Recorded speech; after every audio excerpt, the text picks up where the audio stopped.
Meet the editors. വീണ്ടും കുഴപ്പത്തിലാക്കിയോ തരൂർ എന്നാണ് ചോദ്യം.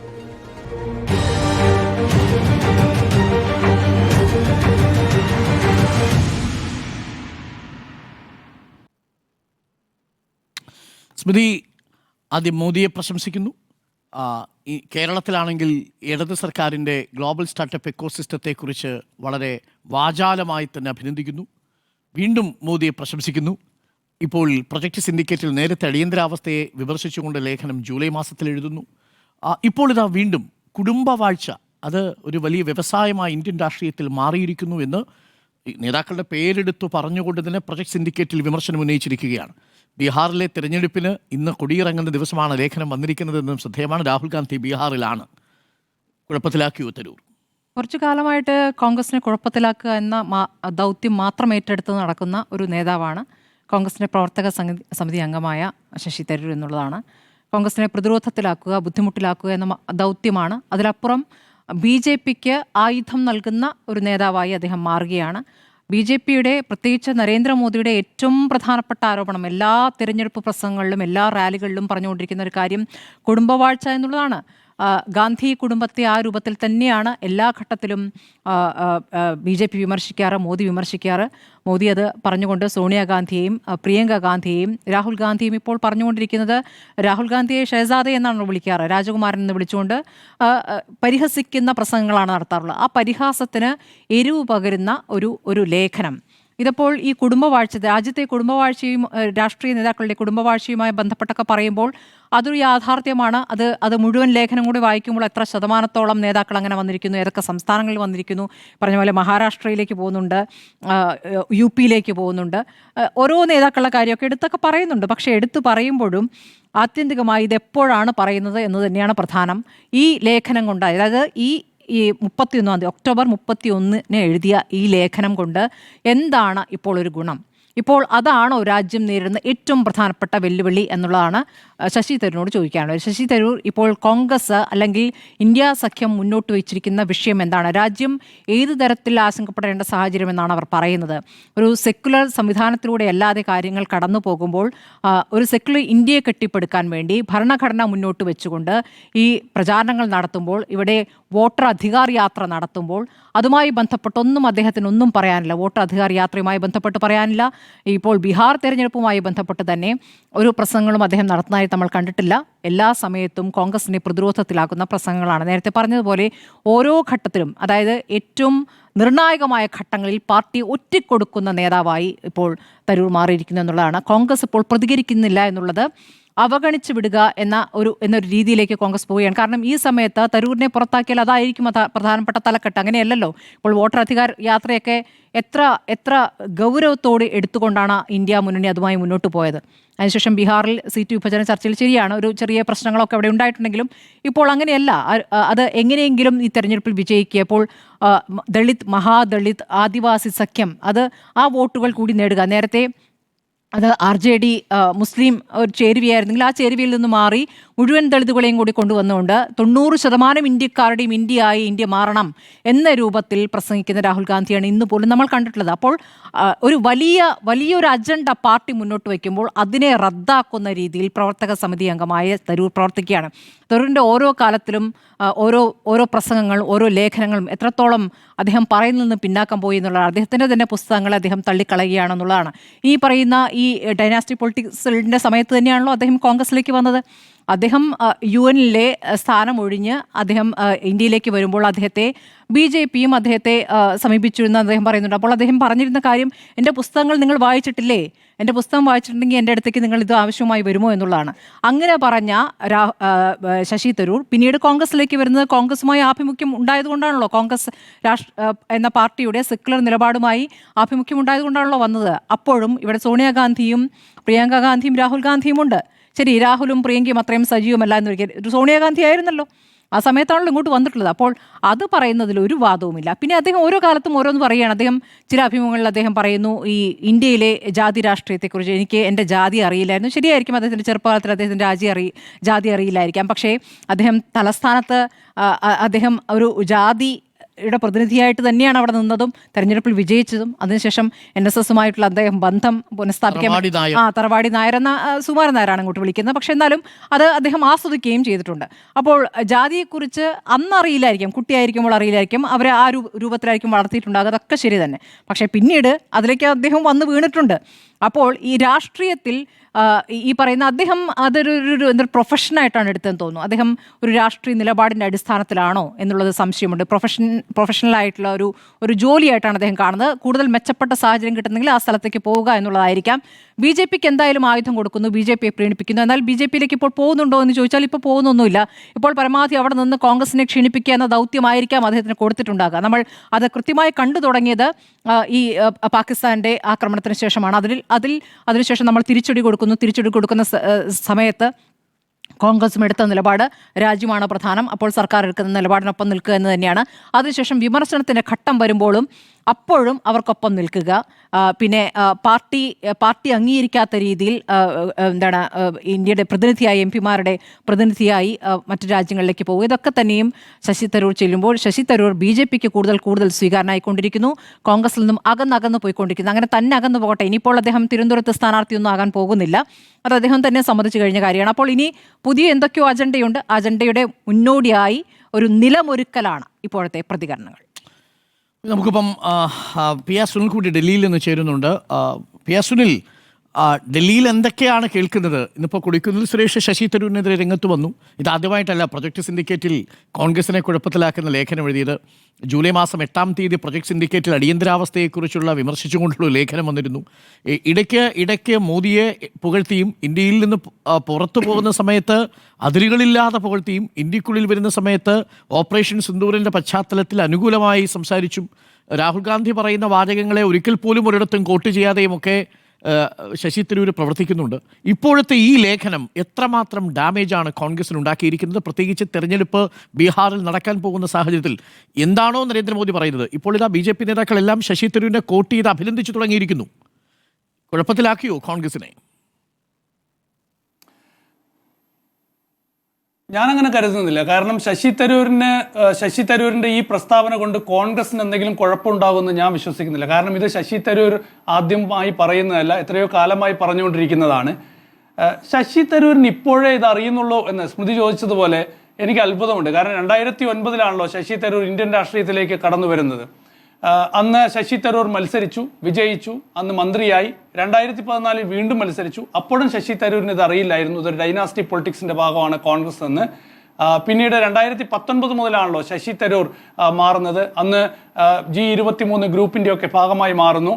കോൺഗ്രസിൽ വലിയ വിവാദങ്ങളൊക്കെ തന്നെ ഉണ്ടാകുന്നു. കോൺഗ്രസിൽ വലിയ പ്രതിഷേധമൊക്കെ തന്നെ ഉണ്ടാകുന്നു. നെഹ്റു കുടുംബത്തിന്റെ നേതൃത്വത്തിനെതിരെ അങ്ങനെ കോൺഗ്രസിൽ ഒരു തെരഞ്ഞെടുപ്പൊക്കെ നടക്കുന്നു. ഏതായാലും ശശി തരൂർ അതിലൊരു പക്ഷത്തൊക്കെയായി മാറുന്നു. ഏതായാലും ശശി തരൂർ ഇപ്പോൾ ഇങ്ങനെയൊരു വിവാദം ഉയർത്തിയത് കൊണ്ടോ ഒരു പരാമർശം ഉയർത്തിയത് കൊണ്ടോ കോൺഗ്രസിൽ എന്തെങ്കിലും പൊട്ടിത്തെറി ഉണ്ടാകും, കോൺഗ്രസിൽ എന്തെങ്കിലും പ്രതിസന്ധി ഉണ്ടാകും, കോൺഗ്രസിന് എന്തെങ്കിലും ചീത്തപ്പേരുണ്ടാകും എന്ന് ഞാൻ കണക്കാക്കുന്നില്ല. കാരണം എത്രയോ കാലമായി BJP പറഞ്ഞുകൊണ്ടിരിക്കുന്ന പൊളിറ്റിക്സ് ആണ് ശശി തരൂർ പറയുന്നത്. അപ്പോൾ അതിൻ്റെയൊക്കെ ഡാമേജ് ഓൾറെഡി കോൺഗ്രസിന് ഉണ്ടായിക്കഴിഞ്ഞു. ഏതായാലും കോൺഗ്രസിന് ശശി തരൂർ ഇനി ഉണ്ടാക്കിയിട്ടൊരു കുഴപ്പമുണ്ടാകേണ്ട കാര്യമില്ല. അല്ലാതെ തന്നെ കോൺഗ്രസിന് ഒരുപാട് കുഴപ്പങ്ങളുണ്ട്. കോൺഗ്രസിന് ആ കുഴപ്പങ്ങൾ ഇതുവരെ പരിഹരിക്കാൻ കഴിഞ്ഞിട്ടില്ല. ആ കുഴപ്പങ്ങൾ കൊണ്ടാണല്ലോ കോൺഗ്രസിൽ നിന്ന് ഒരുപാട് നേതാക്കൾ കോൺഗ്രസ് വിട്ടുപോയത്. കപിൽ സിബലിനെ പോലുള്ള നേതാക്കൾ, ഗുലാം നബി ആസാദിനെ പോലുള്ള നേതാക്കൾ, അമരീന്ദർ സിംഗിനെ പോലുള്ള പഞ്ചാബിലെ പ്രധാനപ്പെട്ട ഒരു നേതാവ് പോയി BJP ചേർന്നു. ഇതൊക്കെ കോൺഗ്രസിന് കുഴപ്പങ്ങളായിരുന്നു. മധ്യപ്രദേശിൽ ജ്യോതിരാദിത്യ സിന്ധ്യ. അപ്പോൾ ഇങ്ങനെ പരിഹരിക്കപ്പെടാത്ത ഒരുപാട് കുഴപ്പങ്ങൾ കോൺഗ്രസിനകത്തുണ്ട്. ആ പ്രശ്നങ്ങൾ ഇതുവരെ കോൺഗ്രസിന് പരിഹരിക്കാനേ സാധിച്ചിട്ടില്ല. നമുക്കറിയാം, ഏറ്റവും ഒടുവിൽ രാഹുൽ ഗാന്ധിയുടെ പെർഫോമൻസ് നോക്കിയാൽ തന്നെ ബീഹാർ തെരഞ്ഞെടുപ്പ് പ്രഖ്യാപിച്ചിട്ടുണ്ട്. ബീഹാർ തെരഞ്ഞെടുപ്പ് എത്രത്തോളം ഇന്ത്യൻ രാഷ്ട്രീയത്തിൽ നിർണായകമാണെന്ന് നമുക്ക് എല്ലാവർക്കും അറിയാം. കാരണം ബീഹാറിൽ ഇത്തവണ ഇന്ത്യ സഖ്യം അല്ലെങ്കിൽ മഹാസഖ്യം അധികാരം പിടിച്ചാൽ ഇന്ത്യൻ രാഷ്ട്രീയം തന്നെ ഒരുപക്ഷെ മാറും. ഇന്ത്യൻ രാഷ്ട്രീയത്തിൽ തന്നെ അത് വലിയ ചലനങ്ങൾ ഉണ്ടാക്കും. നിതീഷ് കുമാർ കാലുമാറും. BJP സർക്കാരിന്റെ, NDA സർക്കാരിന്റെ, നരേന്ദ്രമോദി സർക്കാരിന്റെ നിലനിൽപ്പ് തന്നെ ഭീഷണിയാകും. നിതീഷ് കുമാർ കാലുമാറിയാൽ അടുത്ത നിമിഷം സംഭവിക്കാൻ പോകുന്നത് ചന്ദ്രബാബു നായിഡുവിന്റെ പുതിയ നിലപാടായിരിക്കും, പുതിയ രാഷ്ട്രീയ നിലപാടായിരിക്കും.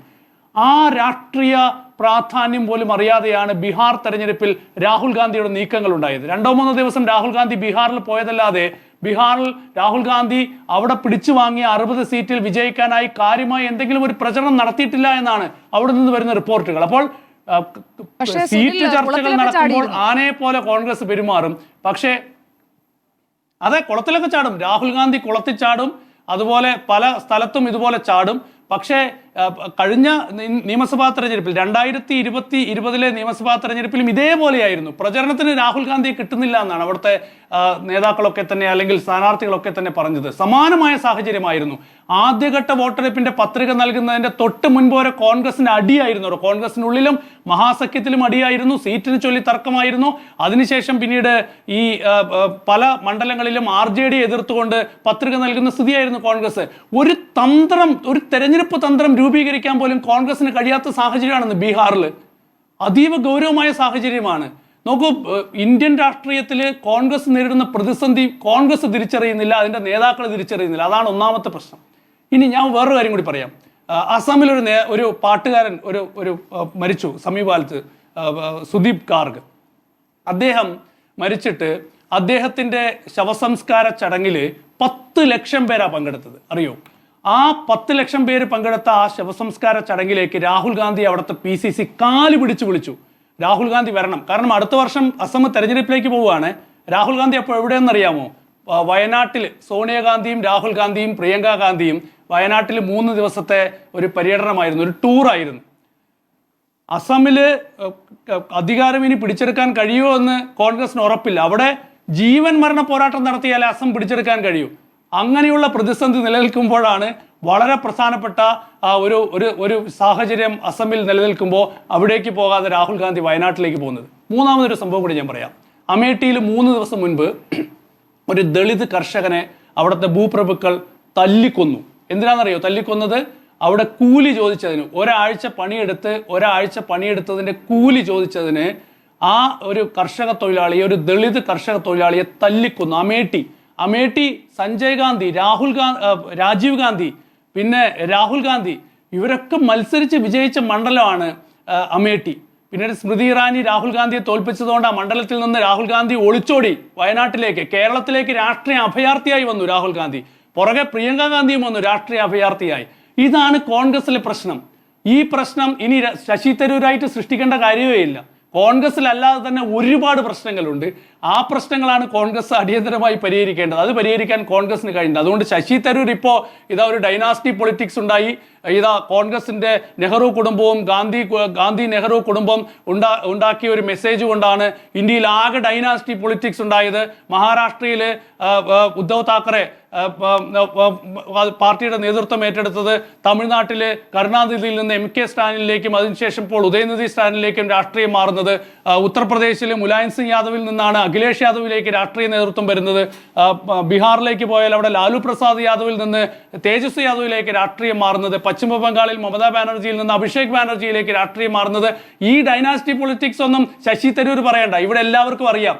ഇതന്നെയാണ് ഇന്ത്യൻ രാഷ്ട്രീയമെന്നും ഇതാണ് ഇന്ത്യൻ രാഷ്ട്രീയത്തിലെ യാഥാർത്ഥ്യമെന്നും ഈ കോൺഗ്രസ് രാഷ്ട്രീയത്തിൽ ഈ ഒരു യാഥാർത്ഥ്യം മാറാൻ പോകുന്നില്ല എന്നുള്ളത് എല്ലാവർക്കും അറിയാം. സ്വാതന്ത്ര്യത്തിന്റെ ഇത്രയും വർഷം പിന്നിടുമ്പോഴും ഇപ്പോഴും നെഹ്റു കുടുംബം തന്നെയാണ് കോൺഗ്രസിനെ നയിക്കുന്നത്. ഇനി സമീപകാലത്തൊന്നും അതിലൊരു മാറ്റവും ഉണ്ടാകാൻ പോകുന്നില്ല. ശശി തരൂർ 2009 വന്നപ്പോഴും 2014 വന്നപ്പോഴും അത് ശശി തരൂർ തിരിച്ചറിഞ്ഞില്ലേ? അപ്പോൾ ശശി തരൂർ അത് തിരിച്ചറിഞ്ഞില്ല. ശശി തരൂരിന് എന്തെങ്കിലും ഇപ്പോൾ കിട്ടണം. അതിനുവേണ്ടി ശശി തരൂർ പുതിയ അടവുകൾ നടത്തുന്നു, പുതിയ ചില ആരോപണങ്ങൾ ഉന്നയിക്കുന്നു. എന്തായാലും കോൺഗ്രസിൽ നിന്ന് ശശി തരൂരിന് ഇനി ഒന്നും കിട്ടാൻ പോകുന്നില്ല. മറിച്ച് അപ്പുറത്തൊക്കെ എന്തെങ്കിലും സാധ്യതകൾ ഉണ്ടെങ്കിൽ ആ സാധ്യതകൾക്ക് വേണ്ടിയുള്ള ചില പ്രഖ്യാപനങ്ങൾ നടത്തുന്നു, ചില വിമർശനങ്ങൾ നടത്തുന്നു, ചില അദ്ദേഹത്തിൻ്റെ അക്കാഡമിക് ആയിട്ടുള്ള ചില പരാമർശങ്ങൾ നടത്തുന്നു. ഏതായാലും ആ പരാമർശങ്ങളൊക്കെ നടത്തി ശശി തരൂർ ഒരു വഴിക്ക് പോകും. കോൺഗ്രസ് ശശി തരൂരിനെ മൈൻഡ് ചെയ്യാൻ പോകുന്നത്. അതുകൊണ്ട് ശശി തരൂർ ഇപ്പോൾ പറഞ്ഞതുകൊണ്ട് കോൺഗ്രസിൽ ഇതാ പൊട്ടിത്തെറി ഉണ്ടാകാൻ പോകുന്നു, കലാപം ഉണ്ടാകാൻ പോകുന്നു, കുഴപ്പത്തിലാകാൻ പോകുന്നു എന്നൊന്നും ഞാൻ പ്രതീക്ഷിക്കുന്നേ ഇല്ല. കാരണം കേരളത്തിൽ ശശി തരൂരിനൊപ്പം നിൽക്കുന്ന ഒരു നേതാവ് പോലും ഇല്ല. ഇനി പ്രവർത്തക സമിതിയിലേക്ക് വന്നാൽ ഒരു നേതാവ് പോലും ശശി തരൂരിനൊപ്പമില്ല. എവിടെ നിന്ന് കലാപം ഉണ്ടാക്കാനാണ് ശശി തരൂർ? BJP വേണമെങ്കിൽ ശശി തരൂരിനെയൊക്കെ ആഘോഷമായിരിക്കും. പക്ഷെ അതൊന്നും കോൺഗ്രസിനെ സംബന്ധിച്ചിടത്തോളം എന്തെങ്കിലും പോറലുണ്ടാകുന്നില്ല. ഓൾറെഡി ഡാമേജ് ഉണ്ടായി കഴിഞ്ഞു. അതുകൊണ്ട് ഇതൊരു വലിയ കുഴപ്പം കോൺഗ്രസിന് ഉണ്ടാക്കും എന്ന് ഞാൻ പ്രതീക്ഷിക്കുന്നില്ല. ശശി തരൂർ എന്തെങ്കിലും കിട്ടാൻ വേണ്ടി ഇങ്ങനെ പറഞ്ഞുകൊണ്ടിരിക്കും. കോൺഗ്രസ് ഒരിക്കലും ശശി തരൂരിനെ പുറത്താക്കാൻ പോകുന്നില്ല. വേണമെങ്കിൽ ശശി തരൂരിന് വീണ്ടും കുഴപ്പത്തിലാക്കിയോ എന്നാണ് ചോദ്യം. ശശി തരൂർ പ്രൊജക്ട് സിൻഡിക്കേറ്റിൽ എഴുതിയ 2ാമത്തെ ലേഖനവും കോൺഗ്രസിനെ, പ്രത്യേകിച്ച് കോൺഗ്രസിന്റെ കുടുംബവാഴ്ചയെ രൂക്ഷമായി വിമർശിക്കുന്നതാണ്. കുഴപ്പത്തിലാക്കിയോ ശശി തരൂർ വീണ്ടും? കുഴപ്പത്തിലാക്കിയോ ഇല്ല എന്നുള്ളത് വരും ദിവസങ്ങളിൽ വരട്ടെ. പക്ഷേ യുക്തിഭദ്രമായ ഇന്ത്യൻ രാഷ്ട്രീയത്തിൻ്റെ യഥാർത്ഥ നേർചിത്രമായ ഒരു ഗംഭീര ലേഖനമാണ് ശശി തരൂർ ഒക്ടോബർ 30 എഴുതിയത്. പ്രൊജക്ട് സിൻഡിക്കേറ്റിലെ ആ ലേഖനത്തിൻ്റെ പേര് തന്നെ Indian politics are a family business എന്നുള്ളതാണ്. അതിനെ വളരെ വിശദമായി അദ്ദേഹം 10 കുടുംബങ്ങളുടെ കഥ, ഇങ്ങ് തമിഴ്നാട് മുതൽ അങ്ങ് കശ്മീർ വരെ ഉള്ള കുടുംബങ്ങളുടെ കഥകൾ എടുത്തു പറഞ്ഞുകൊണ്ടാണ് ശശി തരൂർ അതിഗംഭീരമായി ഈ കഥ വിവരിക്കുന്നത്. എങ്ങനെയാണ് 1ാം തലമുറയിൽ നിന്ന് 2ാം തലമുറയിൽ നിന്ന് 3, 4 വരെ എത്തുന്ന ഓരോരുത്തരുടെ പേരുകൾ പറഞ്ഞുകൊണ്ട് എല്ലാം വളരെ കൃത്യമായി തന്നെ ശശി തരൂർ പറയുന്നു. ആ ലേഖനത്തിൽ അത് വെറുതെ പേരുകൾ പറയുക മാത്രമല്ല, എന്തുകൊണ്ടാണ് ഇന്ത്യൻ രാഷ്ട്രീയത്തിൽ ഇങ്ങനെ ഒരു കുടുംബവാഴ്ച വന്നതെന്നതിനെക്കുറിച്ച് അദ്ദേഹത്തിൻ്റെ ചില വാദങ്ങളും ഉന്നയിക്കുന്നുണ്ട്. വളരെ മനോഹരമാണ്. അതിൽ അദ്ദേഹം പറയുന്ന ഒന്നാമത്തെ കാര്യം, എന്തുകൊണ്ടാണ് ഇങ്ങനെ ഒരു കുടുംബവാഴ്ച വരാൻ കാരണം? കുടുംബവാഴ്ചയുടെ പേരിൽ ഒരു കുടുംബ പേര്, ഇപ്പോൾ ഗാന്ധി എന്ന പേര് കയ്യിൽ കിട്ടിയാൽ, അല്ലെങ്കിൽ കരുണാനിധി എന്നൊരു പേര് കയ്യിൽ കിട്ടിയാൽ, അല്ലെങ്കിൽ മുഫ്തി അല്ലെങ്കിൽ അബ്ദുള്ള എന്നൊരു പേര് കയ്യിൽ കിട്ടിയാൽ പിന്നെ വേറെ പബ്ലിസിറ്റി വേണ്ട. അത് തന്നെ വളരെ വലിയൊരു സോഷ്യൽ ക്യാപിറ്റലാണ്. നേരിട്ട് ജനമധ്യത്തിലേക്ക് ഇറങ്ങുകയാണ്. പണിയെടുക്കേണ്ട, ജനങ്ങളുമായി സംസാരിക്കേണ്ട, അപ്പോൾ തന്നെ തിരിച്ചറിയുന്ന ഒരു പേര് നിങ്ങൾക്ക് കിട്ടിയാൽ പിന്നെ ബാക്കി പണി എളുപ്പമാണ്. 1. 2, ഇന്ത്യൻ രാഷ്ട്രീയത്തിൽ സജീവമായി നിൽക്കുന്ന ഒരു പ്രധാനപ്പെട്ട ആളുടെ മകനോ മകളോ ആണെങ്കിൽ പൊളിറ്റിക്കൽ ക്യാപിറ്റൽ മാത്രമല്ല, ശരിക്കുള്ള പണം എന്ന് പറയുന്നത് അതിഗംഭീരമാണ്, അതിഭയങ്കരമാണ് ആ കുടുംബം സമാഹരിച്ച് വെച്ചിരിക്കുന്നത്. ഗാന്ധി കുടുംബത്തെക്കുറിച്ച് പേര് മാത്രമല്ല ശശി തരൂർ ഉന്നയിക്കുന്നത്. ശശി തരൂർ ഉന്നയിക്കുന്ന വാക്ക് ഫൈനാൻഷ്യൽ ക്യാപിറ്റൽ എന്ന് തന്നെയാണ്. Dynasties have financial capital, immense financial capital. അതുകൊണ്ട് അവിടെയും അവർക്ക് യാതൊരു രീതിയിലുള്ള ബുദ്ധിമുട്ടുമില്ല എന്ന് തരൂർ 2ാമത്തെ കാരണമായി പറഞ്ഞു വയ്ക്കുന്നു. അവിടെ അതുകൊണ്ട് സംഭവിക്കാൻ പോകുന്ന ഒരു സാധ്യത സ്വജനപക്ഷപാതം, അതായത് മകനെയോ മകളെയോ കൊച്ചുമകളെയോ ഒക്കെ തീരുമാനിക്കുമ്പോൾ കഴിവുള്ള ഒരാൾ പോലും പരിഗണിക്കപ്പെടുന്നില്ല എന്നുള്ളതാണ് ശശി തരൂരിൻ്റെ പരാതി. ഇനി ഇന്ത്യയുടെ ഒരു പ്രത്യേക സാഹചര്യത്തിൽ ഇന്ത്യ ഇപ്പോഴും ക്യാപിറ്റലിസ്റ്റ് ഒരു രാജ്യമായി മാറിയിട്ടില്ല. നമുക്ക് ഇൻ്റർനെറ്റും മറ്റതും മറിച്ചതും വളരെ വലിയ ഇതുമൊക്കെ ആയിട്ടുണ്ടെങ്കിലും ഇതൊരു ഫ്യൂഡൽ മനസ്ഥിതിയാണ്. രാജാവ്, രാജ്ഞി, മന്ത്രി, രാജാവിൻ്റെ മകൻ, ഇതൊക്കെയാണ് നമ്മുടെ മനസ്സിലുള്ള, ഇന്ത്യൻ മനസ്സിലുള്ള ചിഹ്നങ്ങൾ. അത് ഗ്രാമങ്ങളിൽ പോയാലും നിങ്ങൾ നഗരങ്ങളിൽ പോയാലും കുടുംബാധിപത്യത്തെ വളരെ വല്ലാതെ സ്വീകരിക്കുന്ന ഒരു ഫ്യൂഡൽ മനസ്സ് ഇന്ത്യയിൽ ആളുകൾക്കുണ്ട്. അതുകൊണ്ട് ഒരു ഭംഗവും വരാതെ ഇതെല്ലാം പോകും എന്നാണ് ശശി തരൂർ അദ്ദേഹത്തിൻ്റെ ചെറിയൊരു ലേഖനത്തിൽ പറഞ്ഞു വയ്ക്കുന്നത്. ഇതിൽ എന്തെങ്കിലും ഒരു വരി കളയാനില്ല എന്നുള്ളതാണ് എൻ്റെ ആദ്യത്തെ അഭിപ്രായം. ശശി തരൂർ പറഞ്ഞത് 100% ശരിയായ കാര്യം. അതിൻ്റെ ടൈമിംഗ് മാത്രമല്ല ഇതിനകത്ത് പക്ഷേ വിമർശനമായ ആൾ ഉന്നയിക്കുന്നത്. ഇടയ്ക്ക് ശശി തരൂർ തെറ്റിപ്പോയെന്നറിയില്ല, ബീഹാറിലെ കുടുംബത്തെക്കുറിച്ച് അദ്ദേഹം പറയുന്നില്ല. ലല്ലു പ്രസാദ് യാദവിൻ്റെ മകനെക്കുറിച്ച് ഈ ലേഖനത്തിലില്ല എന്നുള്ളത് വളരെ കുറിച്ച് പറയുന്നുണ്ട്. ഉണ്ട് എന്ന് മാത്രമല്ല, ബീഹാറിലാണെങ്കിൽ രാംവിലാസ് പാസ്വാന്റെ മകനെ കുറിച്ച് പറയുന്നുണ്ട്. ഇത് വിട്ടുപോയതായിരിക്കാനാണ് സാധ്യത. തരൂരിന് വേറെ എന്താണ് പറ്റിയെന്ന് അറിയില്ല, പക്ഷെ അതില്ല. ഇത് മാത്രമല്ല, ശശി തരൂരിനോട് ചോദിച്ചാൽ അദ്ദേഹം മലയാളി മാധ്യമങ്ങളോട് സംസാരിക്കില്ല. ഈ കുടുംബാധിപത്യം ഈ പറയുന്ന 10 കുടുംബങ്ങളിൽ മാത്രമേ ഉള്ളൂ. നെഹ്റു ഫാമിലി, ബിജു പട്നായിക്, ശിവസേന, മുലായം സിംഗ് യാദവ്, രാംവിലാസ് പാസ്വാൻ, അബ്ദുള്ള, മുഫ്തി, അകാലിദൾ, തെലങ്കാനയിലെ KCR, ചന്ദ്രശേഖർ യാദവ്, DMK. BJPയിൽ ഇങ്ങനൊരു പരിപാടി ഇല്ലേ? ശശി തരൂർ എന്താ അത് വിട്ടുകളഞ്ഞത്? BJPയിൽ നമുക്കറിയാവുന്നതനുസരിച്ച് തന്നെ 30 കുടുംബ ബന്ധങ്ങളുള്ള ആളുകൾ പ്രധാനപ്പെട്ട പദവികളിലേക്ക് MP ആയിട്ടുമൊക്കെ വന്ന കഥകളുണ്ടല്ലോ. ഇപ്പോൾ ഇവിടെ കേന്ദ്രത്തിൽ ഇരിക്കുന്ന മന്ത്രിമാരടക്കം എത്ര പേരെ നിങ്ങൾക്ക് ഓർമ്മയുണ്ട്? രാഷ്ട്രീയത്തിൽ മാത്രമാണ് ഞാൻ പറഞ്ഞത്. 30 കുടുംബങ്ങളുടെ കഥ ഇതിനോടകം തന്നെ നാട്ടുകാർ മുഴുവൻ ചർച്ച ചെയ്യുന്നതാണ്. ഇപ്പോൾ പ്രേംകുമാർ ധുമൽ, ഹിമാചലിലെ പഴയ മുഖ്യമന്ത്രി, അനുരാഗ് താക്കൂർ അങ്ങനെയല്ലേ വന്നത്? അനുരാഗ് താക്കൂർ വേറെന്താ പൊളിറ്റിക്കൽ ക്യാപിറ്റൽ? ഈ അജിത് ഡോവലിൻ്റെ മകൻ, അദ്ദേഹം ഇൻവെസ്റ്റ്മെൻറ്റ് ബാങ്കറായിരുന്നു. പെട്ടെന്ന് ഒരു സംസ്ഥാനത്ത് BJPയുടെ പ്രധാനപ്പെട്ട പദവിയിലേക്കാണ് വരുന്നത്. ഇനി ഇതൊന്നും വേണ്ട, 34 വയസ്സുള്ള വേറൊരു രാജകുമാരനെ അരിയിട്ട് വഴിച്ചു വെച്ചിട്ടുണ്ടല്ലോ BCCയുടെ. അത് കഴിഞ്ഞപ്പോൾ ഇൻ്റർനാഷണൽ ക്രിക്കറ്റ് കൺട്രോൾ ബോർഡിൻ്റെ തലവനായിട്ടുള്ള ജയ്ഷ എങ്ങനെ എത്തി? 2009 അദ്ദേഹത്തിന് ഈ ഗോളി കളിച്ചിട്ടുണ്ടോ എന്ന് എനിക്ക് സംശയമുണ്ട്. എന്തായാലും അദ്ദേഹം ക്രിക്കറ്റിൽ ഗുജറാത്തിൽ തുടങ്ങി ഇപ്പോൾ ഇൻ്റർനാഷണൽ ക്രിക്കറ്റ് കൺട്രോൾ ബോർഡിൻ്റെ അമരത്തിരിക്കുകയാണ് ജയ്ഷ. വെറും 34 വയസ്സ്. ഇതെന്താ കുടുംബാധിപത്യമല്ലേ? ശശി തരൂർ ഒരു വാദം മുന്നോട്ട് വെക്കുമ്പോൾ അദ്ദേഹത്തിൻ്റെ വാദത്തെ പൂർണ്ണമായും അംഗീകരിച്ചുകൊണ്ട് അദ്ദേഹം പറയുന്ന കാരണങ്ങളെല്ലാം ശരിവെച്ചുകൊണ്ട് ഞാൻ ചോദിക്കുന്നു, നിങ്ങൾക്കെന്താ BJPയെ പേടിയാണോ? ശശി തരൂരിന് രാഷ്ട്രീയം വിടൂ, ശശി തരൂരിന് ബൗദ്ധികമായ സത്യസന്ധത ഉണ്ടെങ്കിൽ അദ്ദേഹം 10 കുടുംബങ്ങളെ എണ്ണി പറയുമ്പോൾ BJPയിലെ ഒരാളെ പോലും പറയാത്തത് എന്തുകൊണ്ടാണ്? വേണമെങ്കിൽ ഒരു വാദത്തിന് പറയാം, ഇതെല്ലാം പ്രധാനപ്പെട്ട പാർട്ടികളുടെ തലപ്പത്തേക്ക് വന്ന ആളുകളെക്കുറിച്ചാണ്. ഇവരാരും തലപ്പത്തേക്ക് വന്നിട്ടില്ല. ജയ്ഷ പിന്നെ രാഷ്ട്രീയവുമല്ലല്ലോ, അത് ക്രിക്കറ്റ് കൺട്രോൾ ബോർഡ്, കോടാനുകോടി സ്വത്തുള്ള ഒരു ക്രിക്കറ്റ് കൺട്രോൾ ബോർഡിലേക്ക് വന്നതാണ്. വാദത്തിന് പറയാം. പക്ഷേ ശശി തരൂർ, താങ്കൾ ഒരു രാഷ്ട്രീയക്കാരനാണല്ലോ, ഇഷ്ടപ്പെട്ടാലും ഇല്ലെങ്കിലും താങ്കൾക്ക് 10-15 വർഷമായി ഇന്ത്യൻ രാഷ്ട്രീയത്തിൽ ഉണ്ടല്ലോ, കേരളത്തിലെ ആളുകൾ വോട്ട് ചെയ്യുന്നുണ്ടല്ലോ, താങ്കൾ കോൺഗ്രസിൻ്റെ ആളാണല്ലോ. അപ്പോൾ BJPയെ കുറിച്ച് ഒരു വാക്കുപോലും പറയാതെ BJPയിൽ ഇതുപോലെ ഒരുപാട് ഉദാഹരണങ്ങൾ ഉണ്ടായിരിക്കെ എന്തുകൊണ്ടാണ് അതേക്കുറിച്ച് പറയാതെ ശശി തരൂർ ഈ വാദങ്ങൾ മുഴുവൻ ഉന്നയിക്കുന്നത്? ബൗദ്ധികമായ സത്യസന്ധതയില്ലാത്ത വെറും വാചാടോപമായി ശശി തരൂരിൻ്റെ അതിഗംഭീര ലേഖനം തകർന്നു വീഴുന്നത് ഇവിടെയാണ്. മനുഷ്യന് അല്പമെങ്കിലും സത്യസന്ധതയും അല്പമെങ്കിലും ഉളുപ്പുമില്ലെങ്കിൽ ഇങ്ങനെയൊക്കെ സംഭവിക്കും. ഒരു കുഴപ്പമില്ല. അദ്ദേഹം ഇനിയും നാളെ വളരെ മനോഹരമായി ഇംഗ്ലീഷിൽ ലേഖനം എഴുതും, പ്രഭാഷണം നടത്തും, അദ്ദേഹം പറഞ്ഞുകൊണ്ടേ പോകും. ശശി തരൂർ എന്തുകൊണ്ട് ഇങ്ങനെ ചെയ്യുന്നു എന്നുള്ളത് ഒരുപാട് കാലമായി നമ്മൾ ചർച്ച ചെയ്ത കാര്യമാണ്. ശശി തരൂർ വളരെ കാര്യമായി കേരളത്തിൽ ദേശീയ തലത്തിൽ പദവി ആഗ്രഹിക്കുന്നുണ്ട്. അതിന് അദ്ദേഹം അർഹനുമാണ് എന്നുള്ളതാണ് എൻ്റെ അഭിപ്രായം. ശശി തരൂർ ഒരു തരത്തിലും മോശപ്പെട്ട രാഷ്ട്രീയക്കാരനല്ല. പക്ഷേ പദവി കിട്ടിയില്ല എന്ന് പറഞ്ഞ് നിങ്ങളൊരു വാദം ഉന്നയിക്കുന്നതിനെയും എനിക്ക് അംഗീകരിക്കാനാവും. പക്ഷേ അത് പറയുമ്പോൾ അതിനകത്ത് എല്ലാം പറയണം, എല്ലാവരെയും പറയണം, എല്ലാ പ്രശ്നങ്ങളും ചൂണ്ടിക്കാണിക്കണം. BJPക്ക് വേണ്ടി വിടുപണി എടുത്തുകൊണ്ട് ബാക്കിയുള്ള ഇന്ത്യയിലെ മുഴുവൻ ഡൈനാസ്റ്റി പൊളിറ്റിക്സിനെയും കുറ്റപ്പെടുത്തുന്ന ഉദാഹരണങ്ങൾ നിരത്തുന്ന ഒരു ലേഖനം എത്ര മനോഹരമായാലും, എത്ര മനോഹരമായ വാക്കുകൾ കൊണ്ട് അതിനെ കൂട്ടിയൊരുക്കിയാലും അത് ചവറ്റുകുട്ടയിലുള്ള കിടക്കേണ്ട വിലയേ ഉള്ളൂ. കാരണം നിങ്ങൾ ഒരു ഭാഗം മാത്രമേ പറയുന്നുള്ളൂ. നിങ്ങൾ ഇന്ത്യൻ രാഷ്ട്രീയത്തെക്കുറിച്ച് നിങ്ങളുടെ കണ്ണ് ശരിയാണെങ്കിൽ നിങ്ങൾ BJPയെക്കുറിച്ചും പറയണം. അപ്പോൾ അപ്പ കഷ്ണം കിട്ടില്ലല്ലോ, ഡൽഹിയിൽ നിന്ന് എറിഞ്ഞു തരുന്ന എല്ലിൻ കഷ്ണം കിട്ടില്ലല്ലോ. അതിനുവേണ്ടി നിൽക്കുന്ന ഒരു തരംതാണ രാഷ്ട്രീയക്കാരനായി ശശി തരൂർ അധപ്പതിച്ചു പോയില്ലേ? അതുകൊണ്ടല്ലേ ഇങ്ങനെ ഒരു ലേഖനം എഴുതി വയ്ക്കുന്നത്. അദ്ദേഹത്തിൻ്റെ കഴിവ്, അദ്ദേഹത്തിൻ്റെ എഴുതാനുള്ള ശേഷി, പ്രസംഗിക്കാനുള്ള പാടവം ഇതെല്ലാം അംഗീകരിച്ചുകൊണ്ട് കേരളത്തിലെയൊക്കെ മനുഷ്യർ അദ്ദേഹത്തിൽ നിന്ന് ഒരുപാട് പ്രതീക്ഷിക്കുന്നുണ്ട്. അദ്ദേഹം പറയുന്ന കോൺഗ്രസിൽ അദ്ദേഹത്തെ പരിഗണിച്ചില്ലെന്ന വാദം പൂർണ്ണമായി അംഗീകരിച്ചുകൊണ്ട് തന്നെ നിങ്ങളുടെ അക്കാഡമിക് ആയിട്ടുള്ള സത്യസന്ധത നിങ്ങൾ പുലർത്തിയില്ല എന്നുള്ളതാണ് എൻ്റെ പ്രശ്നം. ശശി തരൂരിൻ്റെ വിഷമം നമുക്ക് മനസ്സിലാവും, പക്ഷേ അതിന് അദ്ദേഹം ഉന്നയിച്ച കാരണവും മനസ്സിലാവും. പക്ഷേ പറയുമ്പോൾ അർത്ഥസത്യങ്ങൾ മാത്രം പറയരുത്. അത് ഒരു വ്യക്തി എന്ന നിലയിലും ഒരു എഴുത്തുകാരൻ നിലയിലും ഒരു രാഷ്ട്രീയക്കാരൻ നിലയിലും നിങ്ങൾക്ക് ഒട്ടും ഭൂഷണമല്ല. റൈറ്റ്. ആന്റോ അഗസ്റ്റിൻ, ഇത് ആദ്യമായിട്ടല്ല ശശി തരൂർ കോൺഗ്രസിനെ പ്രതിസന്ധിയിലാക്കുന്നത്. ഇപ്പോൾ വീണ്ടും കുടുംബവാഴ്ച എന്ന് പറയുന്ന BJP എന്താണോ കോൺഗ്രസിനെ ആക്രമിക്കാൻ വേണ്ടി ഉപയോഗിക്കുന്നത് ആ ആയുധം യഥാർത്ഥത്തിൽ മൂർച്ച കൂട്ടിയിരിക്കുകയാണ്. ആ BJPയുടെ ആയുധത്തിന് മൂർച്ച കൂട്ടി കൊടുക്കുകയല്ലേ യഥാർത്ഥ ശശി തരൂർ ചെയ്തിരിക്കുന്നതെന്നാണ് വിമർശനം. ഇപ്പോൾ കൊടിക്കുന്നിൽ സുരേഷ് അടക്കം ഇന്ന് അതിനൊരു പ്രതിരോധമായി വന്നു. മറ്റ് നേതാക്കൾക്കും അതൃപ്തിയുണ്ട്, ഹൈക്കമാൻഡിനും വലിയ അതൃപ്തിയുണ്ട്.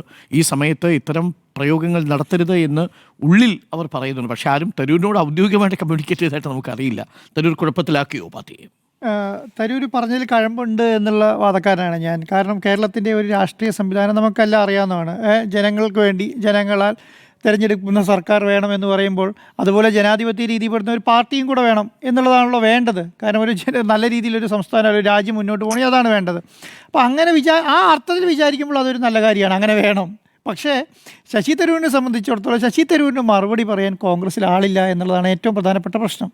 കാരണം ഈ കോൺഗ്രസിനെ സംബന്ധിച്ചിടത്തോളം എല്ലാം ആയിക്കോട്ടെ, ശരി, അടുത്തതിന് ശരിയാകും എന്ന് പറഞ്ഞ് മുന്നോട്ട് പോകുന്ന ഒരു രീതിയാണ് കോൺഗ്രസിൻ്റെ കുറേ നാളുകളായി ശശി തരൂരിൻ്റെ കേസിൽ കണ്ടുകൊണ്ടിരിക്കുന്നത്. അപ്പോൾ അദ്ദേഹം ഇനിയും ലേഖനം എഴുതും, വളരെ ക്രൂഷ്യലായ സമയങ്ങളിൽ ലേഖനം എഴുതും. അതിൻ്റെയൊക്കെയുള്ള ഭവിഷ്യത്ത് കോൺഗ്രസ് തന്നെ അനുഭവിക്കേണ്ടി വരും. വേറെ ഒന്നും അതിനകത്ത് ചെയ്യാനില്ല എന്നുള്ളതാണ്. ഇപ്പോൾ DMK മുതൽ കാശ്മീർ വരെയുള്ള എല്ലാ നേതാക്കന്മാരുടെയും കുടുംബവാഴ്ചയെക്കുറിച്ച് പറയുന്നുണ്ട്.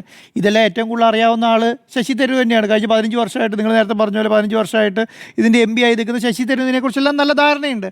അപ്പോൾ അങ്ങനെ ധാരണയുള്ള ശശി തരൂർ ഇത്ര നാൾ എന്തുകൊണ്ട് ഇത് പറഞ്ഞില്ല എന്ന് ചോദിച്ചാൽ അതിന് മറുപടി ശശി തരൂർ ഉണ്ടെങ്കിൽ അങ്ങനെയാണല്ലോ പറയേണ്ടത്. ആദ്യത്തെ പ്രാവശ്യം വന്നു കഴിഞ്ഞപ്പോൾ തന്നെ അയ്യോ എനിക്ക് ഈ കോൺഗ്രസിൻ്റെ അവസ്ഥയെല്ലാം മനസ്സിലായി, അതുകൊണ്ട് ഇതിൽ നിന്ന് ഇങ്ങനെ നിന്ന് മുന്നോട്ട് പോകാൻ കഴിയില്ല എന്നാണ് പറയേണ്ടത്. പക്ഷേ അത് ശശി തരൂരിനെ കൊണ്ട് കഴിഞ്ഞിട്ടില്ല എന്നുള്ളതാണ്. അപ്പോൾ ശശി തരൂരിനെ സംബന്ധിച്ചിടത്തോളം തിരുവനന്തപുരത്ത് കേരളത്തിൽ നിന്ന് ജയിച്ച ഒരു MP എന്നുള്ള നിലയ്ക്ക്, കോൺഗ്രസ്സുകാരനായി ജയിച്ച ഒരു MP എന്നുള്ള നിലയ്ക്ക് കോൺഗ്രസിൻ്റെ ഒരു ഭാഗമെങ്കിലും ന്യായീകരിക്കേണ്ട ഒരു ഉത്തരവാദിത്വം ശശി തരൂരിനുണ്ട്. അല്ലെങ്കിൽ പിന്നെ ശശി തരൂർ ആ പോസ്റ്റ് ഇരിക്കാൻ കഴിയില്ല എന്നുള്ളതാണ്. അപ്പോൾ അങ്ങനെയുള്ള ഒരു സംവിധാനം എന്തുകൊണ്ട് ശശി തരൂരിനോട് കോൺഗ്രസിൻ്റെ AICCക്കും രാഹുൽ ഗാന്ധിക്കും പ്രിയങ്ക ഗാന്ധിക്കും ഒന്നും സംസാരിക്കാൻ കഴിയുന്നില്ല? എന്തുകൊണ്ട് ഇതുപോലൊരു നിലപാട് സ്വീകരിച്ചാൽ ഞങ്ങളുടെ പാർട്ടിയിൽ നിന്ന് പുറത്തു കൊണ്ടുവരും എന്ന് പറയാൻ കഴിയുന്നില്ല എന്നുള്ളതാണ്. പക്ഷെ അവരെ നിർത്തുമ്പോൾ എന്താണ്? അപ്പം ഇവർ കണ്ടെത്തുന്ന ന്യായീകരണം എന്ന് പറയുന്നത് ശശി തരൂരെ ഞങ്ങൾ പുറത്താക്കില്ല, ശശി തരൂർ പോവുകയാണെങ്കിൽ പോയിക്കോട്ടെ എന്ന് പറയുന്നത് അതിനർത്ഥം എന്താ?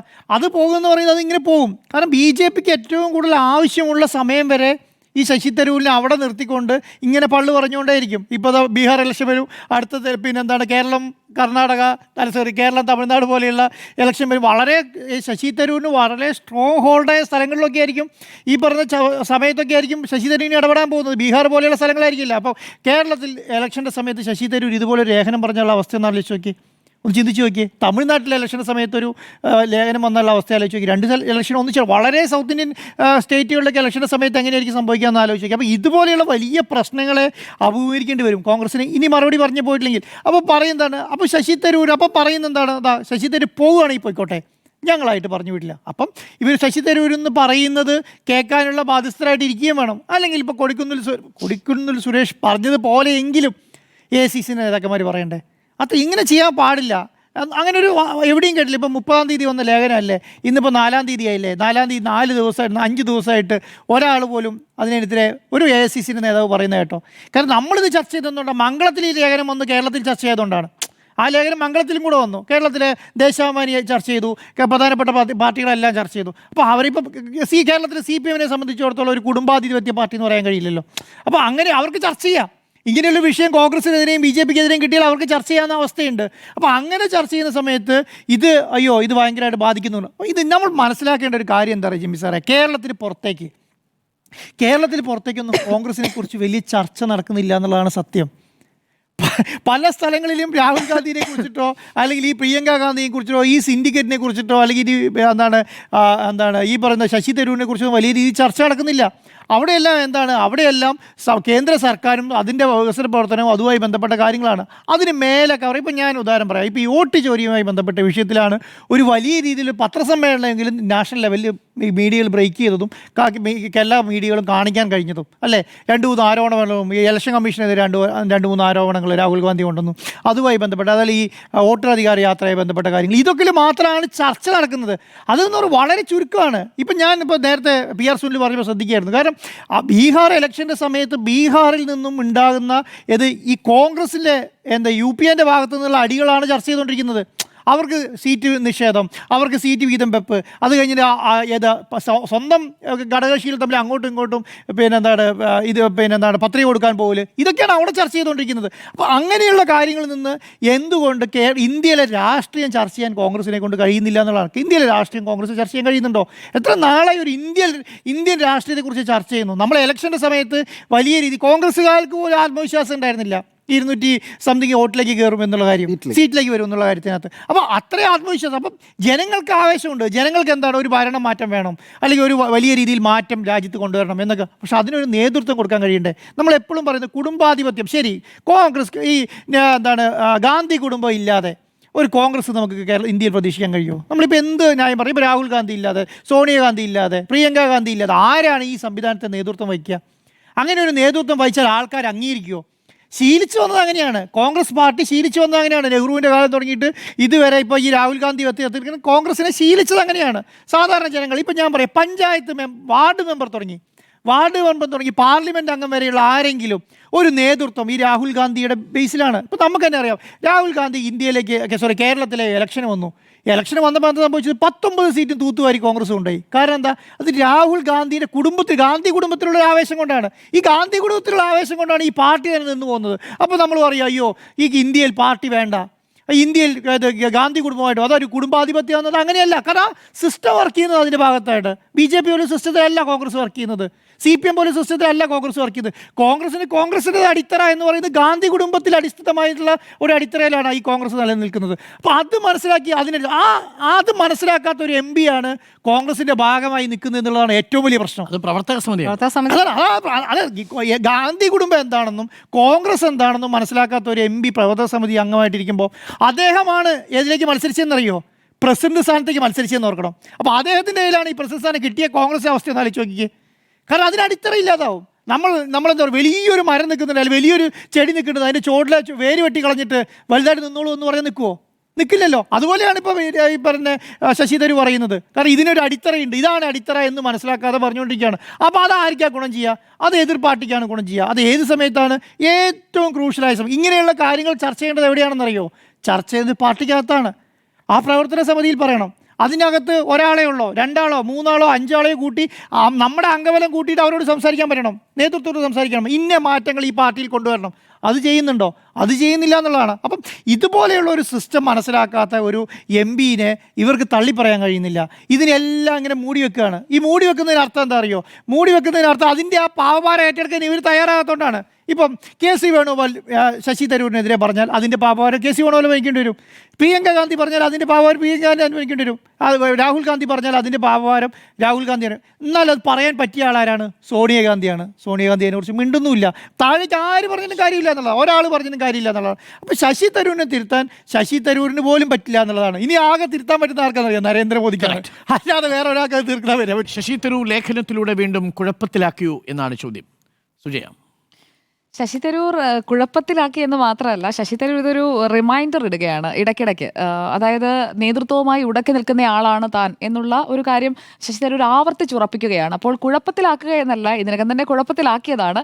അത് ഇടയ്ക്കിടയ്ക്കൊന്ന് ഓർമ്മിപ്പിക്കുകയാണ് ഈ ചെയ്തുകൊണ്ടിരിക്കുന്നത്. അത് ഈ വർഷമാണ് ഏറ്റവും കൂടുതലായി അദ്ദേഹത്തിൻ്റെ ഭാഗത്ത് നിന്ന് നമ്മൾ കണ്ടു തുടങ്ങിയത്. ഫെബ്രുവരി മുതൽ ശരിക്കും അദ്ദേഹം തുടങ്ങിയിട്ടുണ്ട് എന്നാണ് എനിക്ക് തോന്നുന്നത്. കാരണം നമ്മുടെ സ്റ്റാർട്ടപ്പ് എക്കോസിസ്റ്റത്തെ പുകഴ്ത്തിക്കൊണ്ടുള്ള അദ്ദേഹത്തിൻ്റെ പ്രതികരണം വരുന്നത്, അല്ലെങ്കിൽ അതിന്മേലുള്ള വിവാദങ്ങൾ തുടങ്ങുന്ന ഫെബ്രുവരിയിലാണ്. പിന്നീട് ഓപ്പറേഷൻ സിന്ദൂറായി, അത് കഴിഞ്ഞ് യാത്രയായി. അങ്ങനെ ശശി തരൂർ കൃത്യമായിട്ടൊരു ടൈം ഫ്രെയിം വെച്ചിട്ട് ഇങ്ങനെ ഓപ്പറേറ്റ് ചെയ്ത് വളരെ 2 മാസം കൂടുമ്പോൾ അദ്ദേഹത്തിന്റെ ഒരു സ്റ്റാൻഡ് എന്താണ്, നിങ്ങൾ മറന്നുപോയെങ്കിൽ ഇതാണ് എൻ്റെ സ്റ്റാൻഡ് എന്നിങ്ങനെ പറഞ്ഞുകൊണ്ടേ ഇരിക്കുന്നതാണ് നമ്മളിവിടെ കാണുന്നത്. ഇവിടെ ഓർമ്മിക്കുന്നതായിരിക്കും ഞാനിവിടെ മോദിയെ ഓർമ്മിപ്പിക്കുന്നതാണോ അതോ തന്നെ തഴഞ്ഞുകൊണ്ടിരിക്കുന്ന കോൺഗ്രസ് നേതൃത്വത്തെയും രാഹുൽ ഗാന്ധിയും ഒക്കെ ഓർമ്മിപ്പിക്കുന്നതാണോ? നിങ്ങൾക്ക് കിട്ടിയതൊന്നും നിങ്ങളുടെ നേട്ടമല്ല, നിങ്ങളുടെ കുടുംബത്തിന്റെ പേര് കൊണ്ട് നിങ്ങൾക്ക് കിട്ടിയതാണ് എന്നുള്ളതാണ് ഈ അവസാനത്തെ ലേഖനത്തിലും പറഞ്ഞു വെച്ചിരിക്കുന്നത്. അല്ലാതെ മറ്റു കുടുംബങ്ങളെക്കുറിച്ചൊക്കെ വലിയ റിസർച്ച് ചെയ്ത് എഴുതിയ ഒരു ലേഖനമാണ് എന്ന് താങ്കൾ വിലയിരുത്തുമ്പോഴും ഇത് കൃത്യമായി രാഹുൽ ഗാന്ധിയും പ്രിയങ്ക ഗാന്ധിയും പേര് പറയുകയും എന്തുകൊണ്ട് ഈ കുടുംബാധിപത്യം ഇന്ത്യയിൽ വർക്ക് ചെയ്യുന്നതിനെ കുറിച്ച് അതാണ്.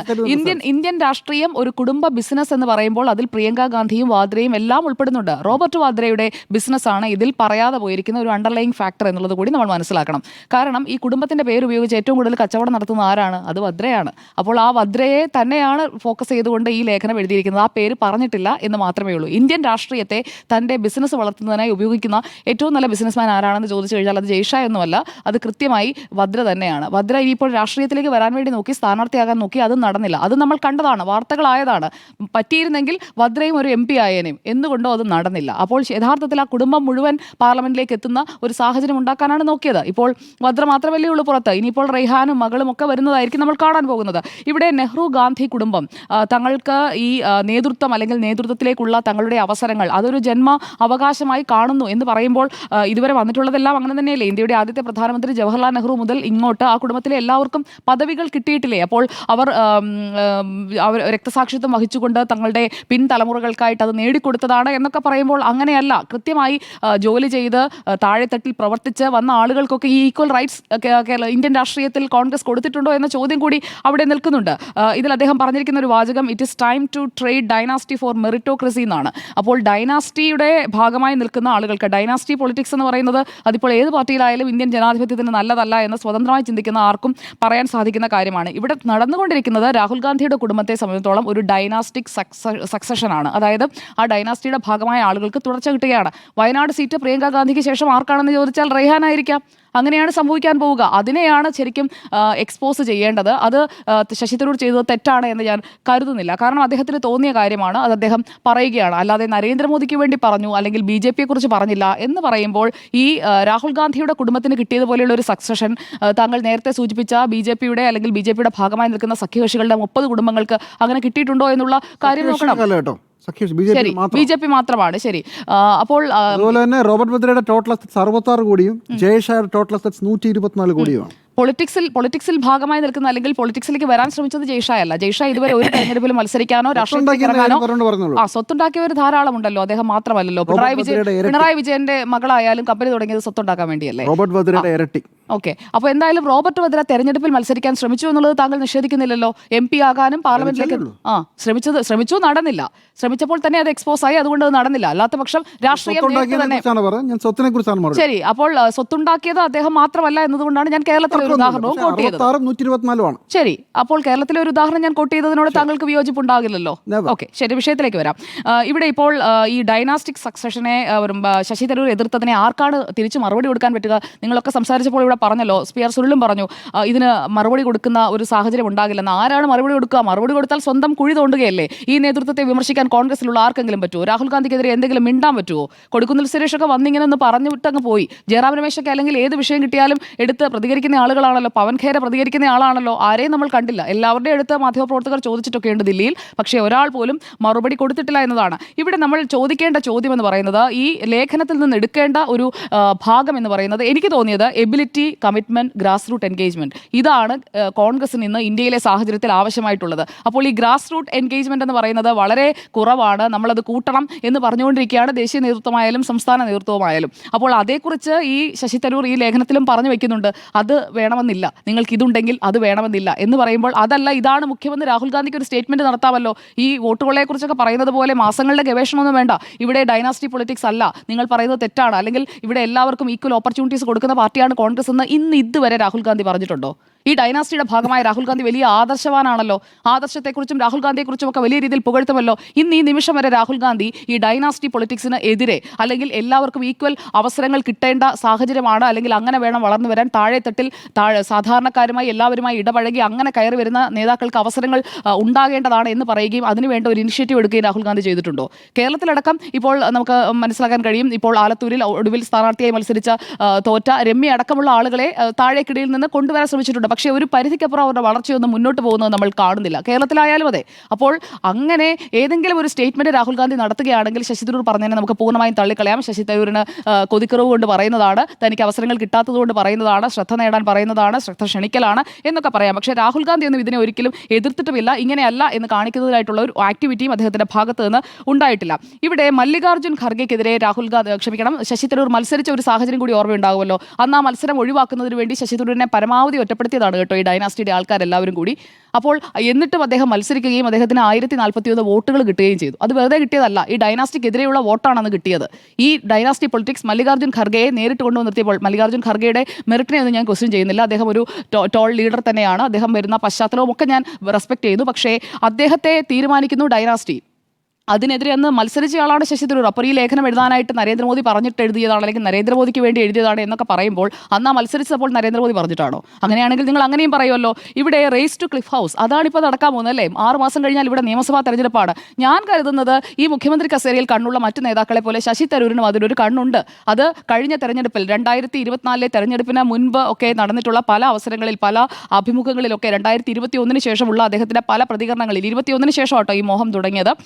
2021 കോൺഗ്രസ് അധികാരത്തിലേക്ക് വരാതിരിക്കുകയും തുടർഭരണം കിട്ടുകയും ചെയ്തതിനു ശേഷം അദ്ദേഹം പല അവസരങ്ങളിൽ അദ്ദേഹത്തിന്റെ കേരള രാഷ്ട്രീയത്തിലേക്ക് വരാനായിട്ടുള്ള താല്പര്യം അദ്ദേഹം പ്രകടിപ്പിച്ചിട്ടുള്ളതാണ്. 6 മാസം മാത്രം ഇവിടെ തെരഞ്ഞെടുപ്പിന് നിൽക്കുമ്പോൾ ഇങ്ങനെ ഇവരെ കുറ്റം പറയുന്നതിന് പിന്നിൽ കൃത്യമായിട്ടുള്ള ഒരു റീസൺ ഉണ്ട്, അല്ലെങ്കിൽ അദ്ദേഹം ഇത് ചർച്ചയാക്കുന്നത് കോൺഗ്രസ് തന്നെ പിടിച്ച് പുറത്താക്കാൻ വേണ്ടിയിട്ടുള്ള അടുത്ത നീക്കമാണ്. അങ്ങനെയും അതിനെ വായിച്ചെടുക്കാൻ സാധിക്കും. കാരണം പാർട്ടിയിൽ അവഗണിക്കപ്പെടുന്നു. KC വേണുഗോപാൽ ഹൈക്കമാൻഡിൽ നിന്ന് വന്ന് ഇവിടെ ഫോക്കസ് ചെയ്യുമ്പോഴേക്കും തന്റെ മുന്നിലുള്ള എതിരാളികളിൽ ഒരാൾ കൂടി കൃത്യമായി കൂടുകയാണെന്ന് ശശി തരൂർ തിരിച്ചറിയുകയാണ്. അപ്പോൾ പരമാവധി ഇറിറ്റേഷൻ ഉണ്ടാക്കുക, അത് മാത്രമാണ് ഈ ലേഖനത്തിന്റെ ലക്ഷ്യമല്ലാതെ രാജ്യത്തുള്ള എല്ലാവർക്കും അറിയാവുന്ന കാര്യം ഒരു ലേഖനമാക്കി എഴുതാൻ, അത് തയ്യാറാക്കാൻ വേണ്ടി അദ്ദേഹത്തിന് അത്രയ്ക്ക് റിസർച്ചിന്റെ ഒന്നും ആവശ്യമില്ല. അദ്ദേഹത്തിന് ഒരു 5 മിനിറ്റ് കൊണ്ട് ഇത് എഴുതി തീർക്കാൻ കഴിയുന്ന കാര്യമാണ് ഈ പ്രോജക്ട് സിൻഡിക്കേറ്റിൽ എഴുതിയിരിക്കുന്നത്. ഗൂഗിൾ ചെയ്ത് കഴിഞ്ഞിട്ടുണ്ടെങ്കിൽ ആർക്കും കിട്ടുന്ന ഡേറ്റയെ അതിൽ വന്നിട്ടുള്ളൂ, അല്ലാതെ ഒരുപാട് പഠിച്ചെഴുതേണ്ട സാധനങ്ങളൊന്നും അതിൽ ഉണ്ടായിട്ടുമില്ല. ഇതൊരു ഇറിറ്റേഷൻ ഉണ്ടാക്കാൻ വേണ്ടിയിട്ടുള്ള ഒരു ശ്രമം തന്നെയാണെന്നതാണ് എൻ്റെ അഭിപ്രായം. കുഴപ്പത്തിലാക്കാനാണ് നോക്കിയിരിക്കുന്നത്. പക്ഷേ കോൺഗ്രസ് ഇപ്പോൾ മിണ്ടാൻ പറ്റാത്ത ആശയക്കുഴപ്പത്തിലാണ് എന്നതാണ് എൻ്റെ ടേക്ക്. ശശി തരൂർ യഥാർത്ഥത്തിൽ ഈ ലേഖനത്തിലൂടെ പറയാൻ ശ്രമിക്കുന്നത് ഞാൻ അസംതൃപ്തനാണ് എന്ന് തന്നെയാണ്. ഒരു അസംതൃപ്തൻ്റെ ദീനരോധനമായിട്ടാണ് ആ ലേഖനം വായിക്കുമ്പോൾ മനസ്സിലാവുക. ശശി തരൂർ എന്ന് പറയുന്ന ഒരു രാഷ്ട്രീയ അല്ലെങ്കിൽ വിശ്വ പൗരന് എന്താണ് സംഭവിച്ചിരിക്കുന്നത്? ഒരു പൊളിറ്റിക്കൽ അംനീഷ്യ സംഭവിച്ചിട്ടുണ്ടോ സുജയ? എനിക്ക് സംശയമുണ്ട്. കാരണം എന്താണ് ഈ ലേഖനത്തിലെ ഏറ്റവും പ്രധാനപ്പെട്ട പ്രമേയം? കുടുംബവാഴ്ചയല്ലേ? ഡൈനാസ്റ്റി പൊളിറ്റിക്സ് അല്ലേ? ഡൈനാസ്റ്റി പൊളിറ്റിക്സിനെ കുറിച്ച് എഴുതുമ്പോൾ അദ്ദേഹം ശ്രീലങ്കയിലെ ഭണ്ഡാരനായക ഗവൺമെൻറ്റിനെ കുറിച്ചും അവിടുത്തെ രാജപാക്സെ സർക്കാരിനെ കുറിച്ചും പാകിസ്ഥാനിനെ കുറിച്ചും പാകിസ്ഥാനിലെയും ബംഗ്ലാദേശിലെയും സിയ രാജവംശത്തെക്കുറിച്ചും ഷെയ്ഖിനെ കുറിച്ചും അവിടുത്തെ ഭൂട്ടോകളെ കുറിച്ചും ഒക്കെ പറയുന്നുണ്ട്. ഇത് ഇന്ത്യയിലേക്ക് വരുന്ന സമയത്ത് ആരെയും ഉദ്ദേശിക്കുന്നത് വളരെ വ്യക്തമാണ്. തുടക്കം തന്നെ ഗാന്ധി, നെഹ്റു ഗാന്ധി കുടുംബം എന്ന് പറഞ്ഞുകൊണ്ടാണ്. എങ്ങനെയാണ് സമീകരിക്കുന്നത്? പാകിസ്ഥാനിലും ബംഗ്ലാദേശിലും ശ്രീലങ്കയിലും ഉള്ളതുപോലെ ഇതാ ഇന്ത്യയിൽ ഒരു നെഹ്റു ഗാന്ധി കുടുംബം, ഇന്ത്യയിൽ യഥാർത്ഥത്തിൽ നെഹ്റു ഗാന്ധി കുടുംബമാണോ ഇന്ത്യൻ രാഷ്ട്രീയത്തെ നിയന്ത്രിക്കുന്നത്? ഞാൻ കുറച്ച് പേരങ്ങോട്ട് പറയാം, ആ പേരൊന്ന് കേട്ടോളൂ. കർണാടകയിലെ നമ്മുടെ മുഖ്യമന്ത്രിയുടെ പേരെന്താ? കർണാടകയിലെ മുഖ്യമന്ത്രിയുടെ അച്ഛൻ്റെ പേരെന്താ? ഏതു പാർട്ടിയിൽ നിന്നാണ് വരുന്നത്? ഡൈനാസ്റ്റി പൊളിറ്റിക്സിൻ്റെ ഭാഗമായി BJPയുടെ എണ്ണം പറഞ്ഞ നേതാക്കൾ ഇപ്പോഴും നമ്മുടെ മുന്നിലുണ്ട്. ഇത് പറഞ്ഞു വരുന്ന സമയത്തെ ആരും BJPയിലെ കുറിച്ച് പറയില്ല. നേരത്തെ ജിമ്മി പറഞ്ഞതുപോലെ എല്ലാവരും രാഹുൽ ഗാന്ധിയെയും സോണിയാഗാന്ധിയും പറഞ്ഞുകൊണ്ട് പറയും. സുജയ് നേരത്തെ എന്താ പറഞ്ഞത്? മല്ലികാർജുൻ ഖർഗെ ചിത്താർപൂരിൽ നിന്ന് MLA ആകുന്ന സമയത്ത് ഈ രാഹുൽ ഗാന്ധി ജനിച്ചിട്ടുണ്ടോ എന്ന് സംശയമാണ്. 1978 അന്ന് രാഷ്ട്രീയ പ്രവർത്തനം തുടങ്ങുന്ന സമയത്താണ്. അന്ന് ആരാ അധികാരത്തിൽ? അന്നാരാ കേന്ദ്രത്തിൽ അധികാരത്തിൽ? 1978 ഞാൻ പറഞ്ഞത് ജനാധിപത്യ പ്രക്രിയയിലൂടെ ഇലക്ടഡ് ആവണം, അല്ലാതെ ഒറ്റയടിക്ക് പേര് പറയുകയല്ല വേണ്ടത്. മല്ലികാർജുൻ ഖർഗെയാണെന്ന് AICCയുടെ പ്രസിഡന്റ് ആയിട്ടിരിക്കുന്നത്. അത് ഏതെങ്കിലും ഡൈനാസ്റ്റി പൊളിറ്റിക്സിന്റെ ഡൈനാസ്റ്റിയുടെ താല്പര്യമാണ്. 83 വയസ്സുള്ള ഈ മല്ലികാർജുൻ ഖർഗെ, അദ്ദേഹം താഴ്ന്ന നിലയിൽ നിന്ന് വന്ന് ഒരു പാർശ്വവൽക്കരിക്കപ്പെട്ട സമുദായത്തിന്റെ പ്രതിനിധിയായിട്ടും തുടർച്ചയായി 10ഓളം മന്ത്രിസഭകളിൽ, വീരപ്പ മൊയ്ലി അടക്കം ഇങ്ങോട്ട് 10ഓളം നിയമസഭകളിൽ, ഈ SM കൃഷ്ണ അടക്കം മന്ത്രിസഭയിൽ മന്ത്രിയായിട്ട് പ്രാവീണ്യം തെളിയിച്ചു വന്നയാളാണ് മല്ലികാർജുൻ. ഇന്ത്യയിൽ നോക്കൂ, കേരളത്തിൽ പക്ഷേ കൊടുക്കുന്നിൽ സുരേഷിനോടാ പരിഗണന. ഇന്ത്യയിൽ ദളിത് ആയിട്ടുള്ള ഒരു പ്രസിഡന്റ് ഒരു പാർട്ടിയുടെ പ്രസിഡന്റ് ആയിട്ട് വരികയാണ്. അതിനകത്ത് എന്തിനാ അത്ര അസ്വസ്ഥത? അയ്യോ, കേരളത്തിൽ ഇല്ലാത്തത് കേരളത്തിൽ കൂടി വേണമെന്നാ പറഞ്ഞത്. കൊടിക്കുന്നിലും കൊടുക്കണം. നമ്മുടെ ഹോം മിനിസ്റ്റർ, അല്ലെ നമ്മുടെ യൂണിയൻ മിനിസ്റ്റർ ഉണ്ടല്ലോ, നമ്മുടെ വാർത്താ വിതരണ വകുപ്പ് മന്ത്രി അനുരാഗ് ഠാക്കൂറിന്റെ അച്ഛന്റെ പേരെന്താ? അനുരാഗ് ഠാക്കൂർ ഇപ്പൊ മന്ത്രിയല്ല ആയിരുന്നു അനുരാഗ് ഠാക്കൂറിന്റെ. അനുരാഗ് ഠാക്കൂർ എന്താ ഇപ്പോ? അനുരാഗ് ഠാക്കൂറിന് എന്താ BJPയിലെ പൊസിഷൻ പറയൂ? അനുരാഗ് ഠാക്കൂർ ആരാ? ചെറിയ ഇപ്പോൾ വാർത്താ വിതരണ മന്ത്രി അദ്ദേഹമല്ല, അശ്വിനി വൈഷ്ണവ്. അനുരാഗ് ഠാക്കൂറിന്റെ അച്ഛൻ ആരായിരുന്നു? അനുരാഗ് ഠാക്കൂറിന്റെ അച്ഛൻ ഹിമാചൽ പ്രദേശിലെ മുഖ്യമന്ത്രിയായ പ്രേംകുമാർ ധുമാൽ. ഡൈനാസ്റ്റി പൊളിറ്റിക്സ് അല്ലേ സൂര്യ? അനുരാഗ് ഠാക്കൂറിനെ കുറിച്ച് പറയേണ്ട കാരണം എന്താണ്? ഇവിടുത്തെ മാധ്യമ മേഖലയിൽ ഏറ്റവും ശക്തമായ നിയന്ത്രണങ്ങൾ കൊണ്ടുവരാൻ ശ്രമിച്ച ആളാണ്. ഈ ഷഹസാദ എന്ന് നാഴികയ്ക്ക് 40 വട്ടം രാഹുൽ ഗാന്ധി വിശേഷിപ്പിക്കുമ്പോൾ അനുരാഗ് ഠാക്കൂർ ആ പാരമ്പര്യത്തിൽപ്പെട്ടയാളാണ്. എന്തിനാ ഏറെ പറയുന്നു? ഈ ഇപ്പോഴത്തെ നമ്മുടെ വിദ്യാഭ്യാസ വകുപ്പ് മന്ത്രി ധർമ്മേന്ദ്ര പ്രധാൻ ഉണ്ടല്ലോ, ധർമ്മേന്ദ്ര പ്രധാന്റെ അച്ഛൻ അടൽ ബിഹാരി വാജ്പേയിയുടെ സർക്കാരിലെ മന്ത്രിയായിരുന്നു. ആരാണ്? അന്നത്തെ ദേവേന്ദ്ര പ്രധാൻ. നമ്മുടെ ഇപ്പോഴത്തെ വിദ്യാഭ്യാസ മന്ത്രി PMC പദ്ധതിയുമായി ബന്ധപ്പെട്ട് നമ്മൾ ചർച്ച ചെയ്യുന്ന ഇതേ ധർമ്മേന്ദ്ര പ്രധാൻ ഷഹസാദയല്ലേ?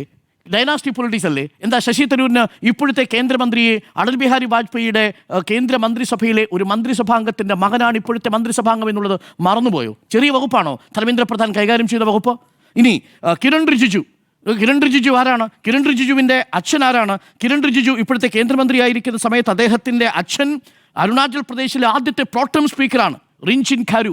നോക്കൂ, പ്രേമ ഖണ്ഡു അരുണാചൽ പ്രദേശിലെ മുഖ്യമന്ത്രിയായിരുന്ന പ്രേമ ഖണ്ഡു നേരത്തെ തന്നെ അരുണാചൽ പ്രദേശിലെ മുഖ്യമന്ത്രിയായിരുന്ന ദോർജി ഖണ്ഡുവിൻ്റെ മകനാണ്. ഇതാണ് ഇവിടുത്തെ തുടർച്ചയാണെന്നേ, ഒന്നല്ല എത്രയെണ്ണം പറയാം. ഇപ്പോൾ സുവേന്ദു അധികാരിയുടെ അച്ഛൻ ആരെയാണ് സുവേന്ദു അധികാരിയെ കൊണ്ടുവരുമ്പോൾ ഡൈനാസ്റ്റി പൊളിറ്റിക്സ് മോദിക്ക് പ്രശ്നമല്ലായിരുന്നോ?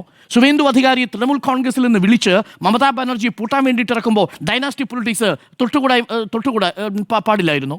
അന്ന് ഡൈനാസ്റ്റി പൊളിറ്റിക്സ് എന്താണ് ഈ BJPക്ക് വിഷയമല്ലാതിരുന്നത്? ഇനി ദേവേന്ദ്ര ഫട്നവിസ്, മഹാരാഷ്ട്രയിലെ മുഖ്യമന്ത്രി ദേവേന്ദ്ര ഫട്നവിസിന്റെ അച്ഛൻ അവിടുത്തെ മഹാരാഷ്ട്രയിലെ ലെജിസ്ലേറ്റീവ് കൗൺസിലെ അംഗമായിരുന്നു ദേവേന്ദ്ര ഫട്നവിസിന്റെ അച്ഛൻ. നോക്കൂ, ഒരേ സമയം കർണാടകയിൽ SR ബൊമ്മയുടെ മകനല്ലേ അവിടെ ഭരിച്ചുകൊണ്ടിരിക്കുന്ന മുഖ്യമന്ത്രിയായിരുന്നു. ഒന്ന് ആലോചിച്ച് നോക്കൂ, ഇതെങ്ങനെ സാധ്യമാവുന്നത്? നമ്മുടെ തൊട്ടടുത്ത സംസ്ഥാനത്ത് കർണാടകയിൽ നേരത്തെ ഉണ്ടായിരുന്ന BJP മുഖ്യമന്ത്രി അവിടുത്തെ മറ്റൊരു മുഖ്യമന്ത്രിയുടെ മകനായിരുന്നു. ഇവിടെ മഹാരാഷ്ട്രയിലെ ലെജിസ്ലേറ്റീവ് കൗൺസിലെ അംഗമാണ് ഇപ്പോഴത്തെ മുഖ്യമന്ത്രിയുടെ അച്ഛൻ. ഇതൊന്നും ഡൈനാസ്റ്റി പൊളിറ്റിക്സ് അല്ല. പ്രമോദ് മഹാജന്റെ ഭാര്യയ്ക്ക് ലോക്സഭയിൽ ടിക്കറ്റ് കൊടുക്കുമ്പോൾ അത് ഡൈനാസ്റ്റി പൊളിറ്റിക്സ് അല്ല.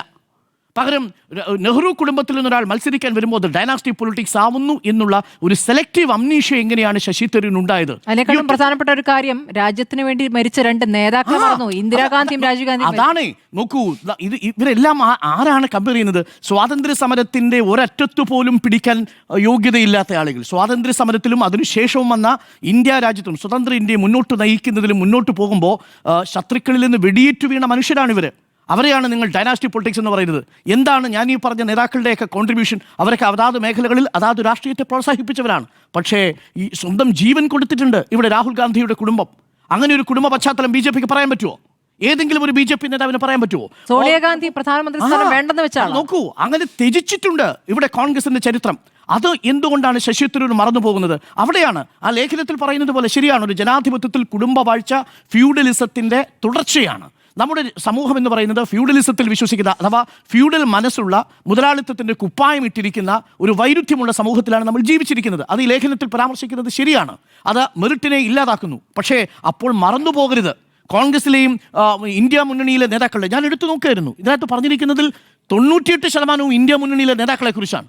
98% ഇന്ത്യ മുന്നണിയിലെ നേതാക്കളെക്കുറിച്ചാണ്. അപ്പുറത്ത് പറയാനൊന്നുമില്ലേ? അതാണ് ഞാൻ ഈ ലിസ്റ്റുകൾ എണ്ണമെടുത്ത് പറഞ്ഞത്. ഒന്നല്ല, ഞാൻ ഒരു കണക്ക് കൂടി ഞാൻ പറഞ്ഞിട്ട് പറയാം. പ്രിയപ്പെട്ട പ്രേക്ഷകർ അറിയണം, ഹരിയാനയിലും മഹാരാഷ്ട്രയിലും നടന്ന തെരഞ്ഞെടുപ്പിൽ അന്ന് മത്സരിപ്പിച്ച 29 സ്ഥാനാർത്ഥികൾക്കും BJP-യിൽ ഈ ഡൈനാസ്റ്റി ബന്ധമുണ്ടായിരുന്നു. അവർക്ക് ഈ പാരമ്പര്യ രാഷ്ട്രീയത്തിൻ്റെ തുടർച്ചയായിരുന്നു. 29 സ്ഥാനാർത്ഥികൾ, അതിൽ 17 പേര് ജയിച്ചു മഹാരാഷ്ട്രയിലും ഹരിയാനയിലും. കോൺഗ്രസോ 21 പേരെ വിജയിപ്പിച്ചു. 21 പേരെ വിജയിപ്പിച്ച കോൺഗ്രസും 17 ഡൈനാസ്റ്റി നേതാക്കന്മാരെ വിജയിപ്പിച്ച BJP-യും തമ്മിൽ എന്താ വ്യത്യാസം? ഇതെന്താ ശശി തരൂരിന് ബോധ്യമാവാത്തത്? അപ്പോൾ ഇന്ത്യ മുന്നണിയിലെ നേതാക്കളുടെ പേരെടുത്തു പറഞ്ഞുകൊണ്ടുള്ള ആ വിമർശനം ഞാൻ തുടക്കത്തിൽ സൂചിപ്പിച്ചതുപോലെ ഒരു അസംതൃപ്തിയുള്ള ആളുടെ, അഥവാ അതൃപ്തിയുള്ള ഒരാളുടെ, തൃപ്തനല്ലാത്ത ഒരാളുടെ വിലാപകാവ്യം മാത്രമായിട്ടേ നമുക്കതിനെ കണക്കാക്കാൻ കഴിയൂ.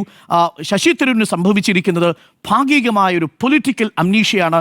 അത് സൗകര്യപൂർവ്വമുള്ള ഒരു കൺവീനിയൻ്റ് ആയിട്ടുള്ളൊരു അംനീഷ്യ സംഭവിച്ചിരിക്കുന്നു. സൗകര്യത്തിലുള്ള, രാഷ്ട്രീയ സൗകര്യത്തിനുള്ള ഒരു അംനീഷ്യയായിട്ടത് മാറിയിരിക്കുന്നു എന്നുള്ളതുകൊണ്ടാണ്. അതുകൊണ്ടാണ് ഒരു ഭാഗത്തെ ഡൈനാസ്റ്റി പൊളിറ്റിക്സിനെ പൂർണ്ണമായും മറച്ചു പിടിച്ചുകൊണ്ട് ഇന്ത്യൻ രാഷ്ട്രീയം ഒരു കുടുംബവാഴ്ചയുടെ ബിസിനസ്സാണ് എന്ന നരേറ്റീവിലേക്ക് എത്തുന്നത്. കുടുംബവാഴ്ചയെ നമ്മൾ എതിർക്കേണ്ടതാണ്. അത് അദ്ദേഹം വിമർശിക്കുന്നത് പോലെ തന്നെ നേതൃത്വത്തിൻ്റെ ജന്മാവകാശമായി മാറുന്ന സാഹചര്യമുണ്ട്. അതൊക്കെ ആ ലേഖനത്തിൽ പറയുന്നത് ഞാൻ അംഗീകരിക്കുന്നു. പക്ഷേ അവിടെ പറഞ്ഞു വരുമ്പോൾ അതിൽ ഇന്ത്യ മുന്നണിയിലെ നേതാക്കളുടെ മാത്രം, ഇവിടെ DMK മുതൽ അങ്ങ് ഒമർ അബ്ദുള്ളയുടെ വരെ ചരിത്രം എടുത്തുകൊണ്ട് വന്നിരിക്കുക. അപ്പോൾ ഈ പറഞ്ഞ നേതാക്കളെ മഹാരാഷ്ട്ര അങ്ങ് വിട്ടുപോയി, ഈ കർണാടക അങ്ങ് വിട്ടുപോയി, ഈ ഡൈനാസ്റ്റി പൊളിറ്റിക്സ് അങ്ങ് വിട്ടുപോയി.